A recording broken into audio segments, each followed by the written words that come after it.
His previous ventures include a MySpace-like website before MySpace was even around, and an early content management system for car magazines that was dropped because its first customer didn't think this internet thing was catching on.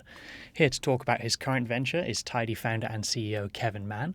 Welcome. Apologies for listing the failures before we get onto the successes, but you've learned a lot of lessons along the way, and I was hoping you could just take me through some of those earlier ventures and what they taught you. Well, I think first of all, lessons are a very important part of the whole entrepreneurship journey. There's things that you can learn, and there are things that you learn through the real game, and Music Uncharted was one of those. Music Uncharted came out pre-MySpace. It was pre-Bebo, actually, not long before, but it was at a time that the internet was clearly going to be a much bigger thing. And I had this burning desire to provide an avenue for unlisted, uncharted musicians and get them some exposure. That was a market where I think passion more than monetization was something that I had not covered in enough detail. Entrepreneurs are a mix of people where they do a wee bit of research, but they like to get things done. And I certainly took that as far as it could go before one of my analysts suggested that the hobby, which it wasn't, it was a serious business, but he termed it as a hobby, should really stop burning capital. And by that stage, we'd burnt many hundreds of thousands of British pounds. So it became too much of a passion and not enough of a business, I presume. It was still, the monetization is important. It was a time when we were post the dot-com bubble, and there was a lot of businesses who were trying it out then. So it wasn't unusual doing what we were trying to do. It employed musicians, and in fact, in the business and professionals, we were serious. We were sponsoring events in that space. So it was very serious. But the lessons learnt are about doing a plan at some point. Now, doing a plan right at the start is possibly not a good idea. It's sort of an idea, but you should really look at continuing your planning throughout, your financial planning, and really focus on where the money's coming from. Burning capital, whether it's venture capital or your own capital, in this case it was my own capital, is something you have to look at very carefully and know where the break-even is going to be and whether it's going to pay that first capital back and then go on to be a bigger, more successful venture. And take us quickly through Tradestate, your kind of early content management system for car magazines. What was the lesson learned and why did that fail? Well, that was a bit of a shame because I think that could have gone on to do some great things. Tradestate came about through some software I was developing for pulling some content together. I guess it was early version of content management, but in a different form. There was a lot of travel involved with reporting and with people putting stories into magazines and newspapers, and a pairing up between a company called WordZone and myself. They were a first customer. They didn't come up with the software, but they had the need. And so got very, very busy with them to deliver a capability for them to take what they'd written about new launches of cars, the photos they'd taken, many in they were invited to events in the Sahara Desert and the like, these very exotic locations, but very far away from being able to deliver the content into the press. So they needed a quick way of doing that, and the internet was the way to do it. As I say, it was early days, so internet speeds were very slow, and pulling that venture together was quite exciting. The problem was that the company that went on to take over that company had no belief in the internet. They didn't think it was going anywhere, and they were so involved in written publications that were selling in the newsagents. You see right throughout the UK these publications. They didn't want to invest any further. So as a customer, we lost them. And because we lost them as a customer, we lost the push and the demand for that product. So I really pulled it apart at that point, not wanting to burn capital. I guess in hindsight, I should have burnt more capital, found a new customer, and pushed it harder because I did believe in the internet, unlike the company that took them over. And believe it or not, they did as well. They weren't expecting their buyer, their acquirer, to pull the plug either. Was it a case of all your eggs in one basket then? Yes, that's a difficult one because in the early days, when you're still developing the software and you've got a very passionate customer, yes, I guess you don't really think about that so much. You don't believe that your customer who's passionate about it is going to turn around, and they didn't. It was the acquirer that did.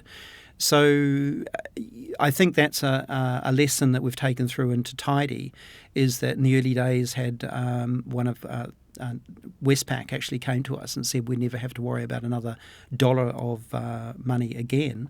And I refused to really engage in that process because they would, in fact, take away the opportunity to have a multiple number of customers in the early stages. So let's move on to Tidy.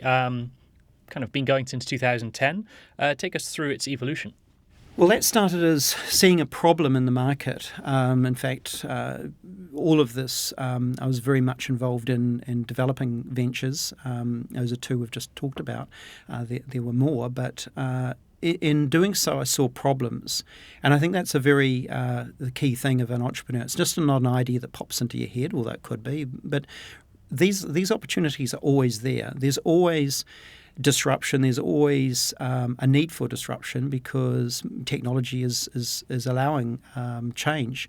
And so with Tidy, there was a really, really difficult problem to solve when you're looking after very well-paid consultants who are delivering value to a customer. How do you actually describe that value to the customer?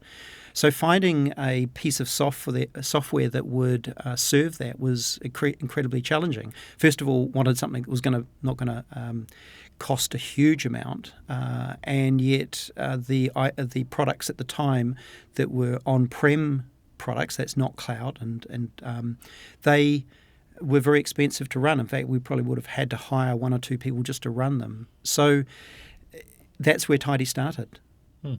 And it's began as kind of a project management tool. Take us through how it then evolved into a stock management tool and finally kind of an e-commerce tool. Well, always the opportunity was, it's not just manpower and in this case very smart people costing a lot per hour. There's always materials involved in certain parts of project management, especially building construction and mechanical engineering. Those are industries I've had a lot of involvement in the past.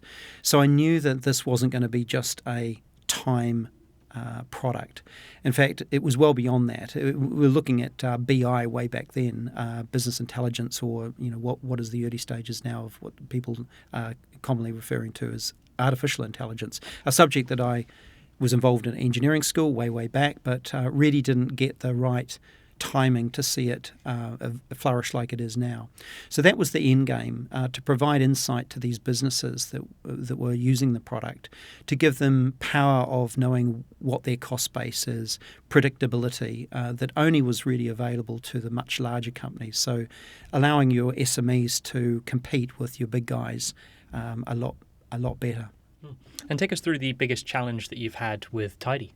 One of the biggest challenges has been change of game, and one of those changes of game was an early team member that came in, was involved in the company from a investment perspective, and you don't always expect your team to change, but that's something I've learned, is get used to change even internally in your team, and when it does change, that can alter the game. Now, it's again hard to always predict what the impacts are going to be, but when you take on a team, you're looking to take on more risk because you've got more capability. So when the team changed in this instance, then the risk was huge. Had to take back a lot of tasks that I wasn't expecting to, working far more hours than I already was, and doing most of the management function, if not all of the management function, and travel. So a very, very difficult period, but on the other hand, a test of resilience, and certainly Tidy has proven its capability to withstand those changes and move on to be what is now a very good business. And you've been ahead of your time a couple of times, really. What would your advice be to other entrepreneurs who think they have the next big idea, but it's just not in the public consciousness yet? There's a lot of urgency I see with the the younger people that haven't perhaps taken a few ventures live. And they're always impatient. Now, that doesn't mean to say that we aren't urgent about what we're trying to achieve. But there's this impatience or perhaps belief that taking on investment, venture capital investment early on the idea is the right thing to do. I like to think that any money that you take in, you need to look after carefully, and there's no money that you look after better than your own money. And it also teaches your team and yourself about efficiency. When you actually know where those dollars are coming from, you really think about where it's going to be spent wisely. And yes, I've made decisions that I can count have been very expensive decisions, even in the process of Tidy, and they set you back, no doubt about it. But you learn, though, if that doesn't hurt you, then you don't remember it, and you certainly remember it the next time you improve. And I think that's the thing about entrepreneurship, is it continually is a learning game. Excellent. Well, thank you for joining us, Tidy founder and CEO Kevin Mann.